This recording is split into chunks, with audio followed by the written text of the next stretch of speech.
ان الصلاۃ تنہا عن الفحشاء والمنکر. یہ نماز جو ہے، دیکھیے نا، جب پوچھا جاتا ہے حل قضیت الصلاۃ حل صلیت الصلاۃ، کیا آپ نے نماز پڑھ لی، کیا آپ نے نماز ادا کر لی، تو آپ کہتے ہیں نعم قضیت، نعم صلیت، ہاں میں نے ادا کر لی، میں نے نماز کو پڑھ لیا ہے. تو یہ کس بنیاد پہ ہم کہتے ہیں؟ یہ اس بنیاد پہ کہتے ہیں کہ جب ہم نے تکبیر احرام سے تکبیر افتتاح سے لے کر سلام تک کا جو عمل ہے وہ کر لیا ہو.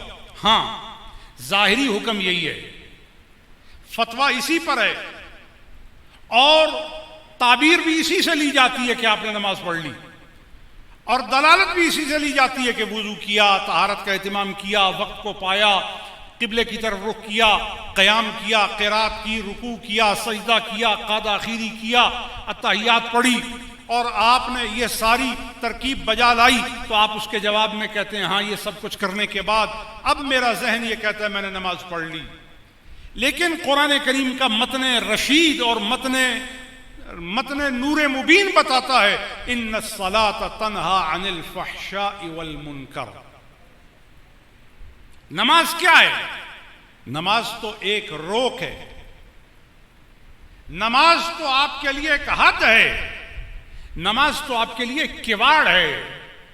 Your prayer is your safeguard, your prayer is your shield.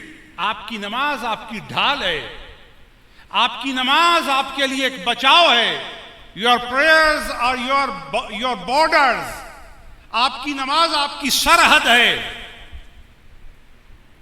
آپ کی عبادات آپ کے لیے حدود ہیں جن سے آپ آگے نہیں جا سکتے. وہ حدود کیا ہیں؟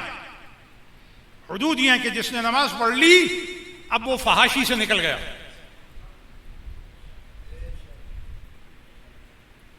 تو جس آدمی کی زندگی سے نماز پڑھنے کے بعد فحاشی ختم ہو گئی وہ جانے اس نے نماز پڑھی ہے.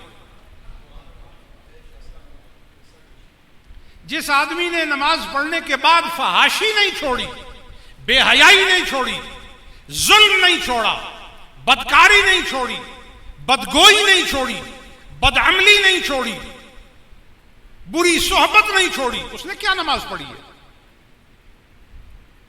اس نے تو نماز کے مقصد کو جانا ہی نہیں. وہ اسپرٹ آف پریئر، وہ نماز کی روح، وہ خلاصت العبادہ، وہ مغز عبادت سے ہمکنار نہیں ہو سکا.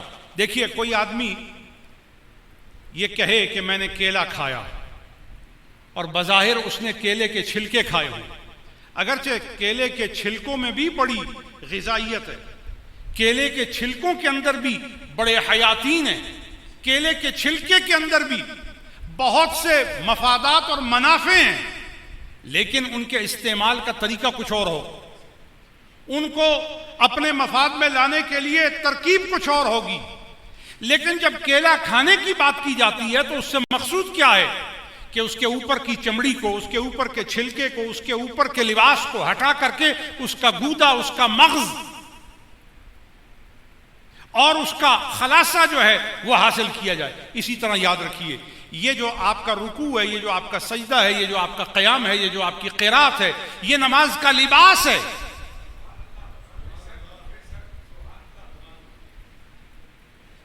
یہ حقیقت نماز کا لباس ہے جس سے نماز زینت لیتی ہے، جس سے نماز کو سجایا جاتا ہے. لیکن اس کے اندر روح کیا ہے؟ اس کے اندر روح مصطفیٰ کا وہ حسن ہے جو کردار سنت مصطفیٰ کے طور پر امت کے سامنے رکھا گیا ہے، جس کو قرآن کہتا ہے لَقَدْ كَانَ لَكُمْ فِي رَسُولِ اللَّهِ أُسْوَةٌ. تمہارے لیے اللہ کے رسول کی ذات میں اسوہ ہے، اسوہ ہے، نمونہ ہے، معیار ہے، ضابطہ ہے. قدر تمہاری زندگی کی جس سے متعین ہوگی وہ میرے مصطفیٰ کی زندگی کی گزران، طریقہ، اصول، ضابطہ، انداز اور حیت ہے. تم نے اگر اس خوشبو کو اپنی زندگی میں پیدا کیا ہے تو تم نماز پڑھنے والے بھی ہو، تم نماز کا اہتمام کرنے والے بھی ہو. تو لہٰذا فرمایا نماز فحاشی سے روکتی ہے.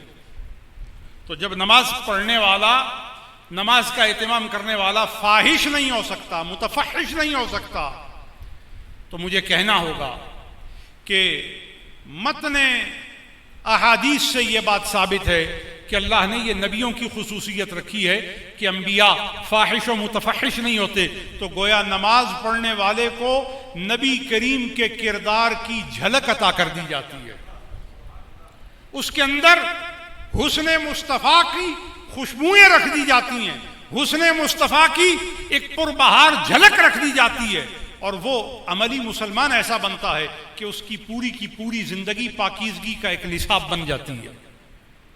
لہذا فرمایا جو مومن ہے وہ غادر نہیں ہوگا، غدر نہیں کرے گا، اللہ سے وعدہ نہیں توڑے گا، اللہ سے وفاداری نہیں توڑے گا، اللہ سے تعلق کمزور نہیں کرے گا، اللہ سے بیگانہ نہیں بنے گا، اللہ سے ناآشنا نہیں ہوگا،